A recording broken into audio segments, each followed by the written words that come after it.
یہ عذاب کی مختلف صفات قرآن کریم میں بیان کیا گیا۔ کبھی عذاب عظیم جیسی یہاں ہے، عظیم صفت بن گیا عذاب،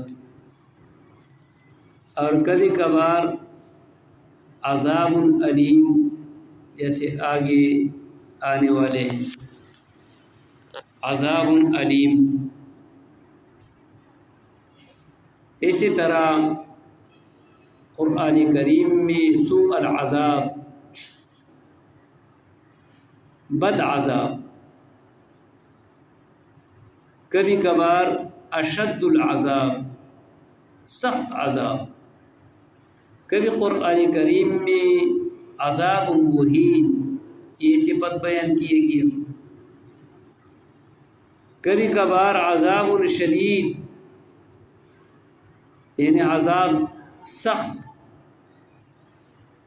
کبھی کبھار قرآن کریم میں عذاب الحریق، فلہم عذاب الحریق، یہ سورہ بروج میں میرے خیال میں وہاں پر عذاب حریق کا لفظ ہے۔ اسی طرح قرآن کریم میں وَلَهُمْ عَذَابٌ مُقِيمٌ، ہمیشہ عذاب، وَلَهُمْ عَذَابٌ بَئِيسٌ، برا عذاب،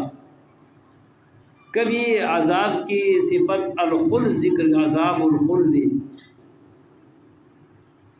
اور کبھی کبھار عذاب کے ساتھ الخزی صفت بیان کیا گیا، عذاب الخزی یعنی شرمندہ کرنے والا عذاب جو بندہ کو رسوا کر دے، اور کبھی کبھار عذاب کے لیے اللہ تبارک و تعالیٰ نے غلیظ صفت بیان کیا گیا، عذاب الغلیظ،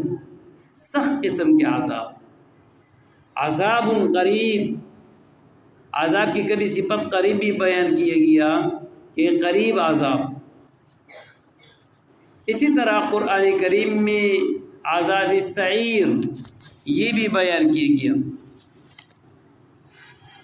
اسی طرح عذاب الادنی یہ بھی قرآن کریم میں موجود ہے، یعنی قریب عذاب، عذاب الحمیم گرم، عذاب السموم، سموم دواں کو کہا جاتا ہے، یہ ایسے عذاب جس میں دواں پائے جاتے ہیں، زہریلا قسم کے سزا، عذاب الواقع، عذاب کی صفت کبھی واقع بھی ذکر ہوا ہے، اور کبھی کبھار عذاب کی صفت سعدن بھی ذکر، عذاب سعدن سورہ جن میں ہے، لیکن یہ سب کے مسلمانوں کے لیے سوائے موہن کے علاوہ تمام عذاب ذکر ہے۔ جو بندہ مسلمان کو قتل کرتے ہیں تو اللہ تبارک و تعالیٰ فرماتے ہیں کہ اس کے لیے عذاب خلد، ہمیشہ کے عذاب، خالدین فیہا، عظیم بھی شدید بھی، لیکن موہن مسلمانوں کی صفت میں ذکر نہیں کرتے، کیونکہ رب العالمین جو مومن کو سزا دیتے ہیں یہ رسوا نہیں کرتے بلکہ اس کو ادب دے دیتے، اور باقی جو کفار ہے اس کے لیے بھی موہین، عظیم،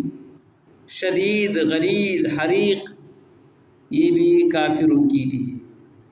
اور منافقینوں کے لیے جو عذاب قرآن کریم میں ذکر کیا گیا اکثر علیم ہے۔ اس کا وجہ یہ ہے کہ ایک ظاہری کافر ہے، جہرن کافر ہے، تو اس کے لیے عذاب عظیم ہے، عذاب مہین، عذاب الحریق۔ لیکن منافق کی جو چون کے کفر ظاہری نہیں ہے، چھپا ہوا ہے، ظاہراً تو مسلمان ہے، یہ خاموشی کے ساتھ اور چپ کے مسلمانوں کو اذیت پہنچاتے ہیں، تو اس لیے قرآن کریم میں منافقینوں کے لیے علیم قرار دیا گیا۔ علیم اسی درد کو کہا جاتے ہیں جو ہڈی ٹوٹ جاتے ہیں اور آپس میں جب ٹکراتے ہیں وہ انسان کو انتہائی سخت قسم کو اذیت دے دیتے ہیں۔ چونکہ منافقین نے ظاہراً تو اہل ایمان کے ساتھ ہیں، لیکن چون کسی اہل ایمان کو ضرر پہنچا دیتے ہیں تو اس لیے رب العالمین نے بھی اس کے لیے ایسے سزا کے انتخاب کیا کہ ظاہراً تو نظر نہیں آتے ہیں لیکن باطناً اس کی اندر جل جاتے ہیں۔ تو منافقینوں کے عذاب میں اکثر علیم لایا گیا، اور جن کفاروں کے لیے بھی علیم ذکر کیا گیا تو ان کافروں کا بھی یہ حالت منافقینوں کے، اس لیے وہاں پر اس کے لیے عذاب علیم ذکر کیا، ورنہ ہر کافر کے لیے علیم کا وہ عذاب نہیں ہوتا۔ وَلَهُمْ عَذَابٌ عَظِيمٌ، آیا اس کے لیے عذاب بہت بڑا عذاب ہے، تو آیا اس کے تعلق آخرت کے ساتھ یا دنیا کے ساتھ ہے؟ تو بعض حضراتوں کا رائے یہ ہے کہ اس آیات کے تعلق آخرت کے ساتھ ہے، دنیا کے ساتھ اس کے یہ ہے ختم اللہ علی قلوبہم، ختم لگا دیا، البتہ آخرت کے ساتھ اس کا جو تعلق ہے عذاب عظیم آخرت میں ملے گا۔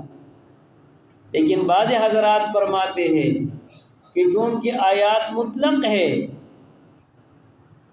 یہاں پر آخرت اور دنیا کا ذکر نہیں ہے، لہذا دنیا میں بھی عذاب عظیم مل سکتے ہیں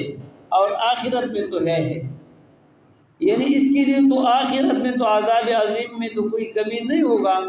لیکن دنیا میں بھی اس کے لیے عذاب عظیم ملتے ہیں۔ جیسے کبھی کبھار اہل ایمان اس کو قید کر لیتے ہیں، کبھی کبھار اہل ایمان اس کے سر قلم کر دیتے ہیں، کبھی کبھار اہل ایمان اس پر جزیہ مقرر کرتے ہیں، کبھی کبھار اہل ایمان اس سے غلام بنا لیتے ہیں۔ تو ظاہر ہے کہ ایک سردار ہے اور وہ سردار سے اب غلام بنا دیے جائے تو اس کے لیے بہت بڑا سزا ہے، یا ایک بہت بڑا سردار ہے اور وہ سردار اہل ایمان کی قید میں آ کر اور عام قیدیوں کے ساتھ جب رہتے ہیں تو اس کے لیے بہت بڑا سزا ہے، یا ایک حکمران ہے اور حکمران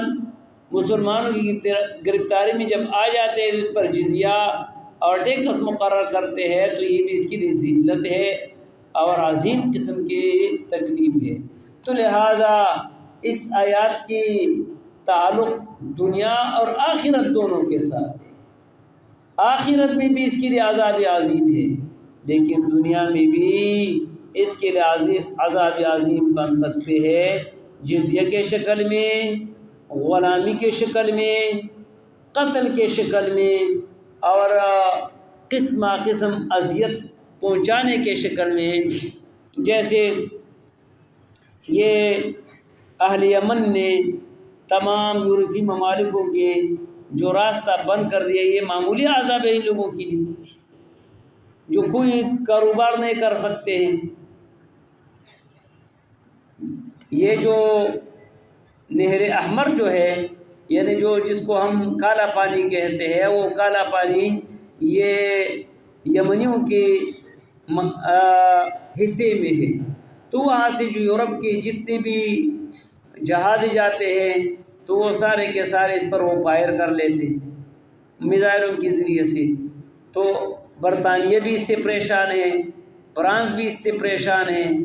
امریکہ بھی پریشان ہے، اور خود اسرائیل کی بھی معیشت تباہ کر دیا اہل یمن نے۔ تو ظاہر ہے کہ اس آیات کے تعلق دنیا اور آخرت دونوں کے ساتھ ہے، اکیلا آخرت کے ساتھ نہیں ہے۔ تو اللہ سے دعا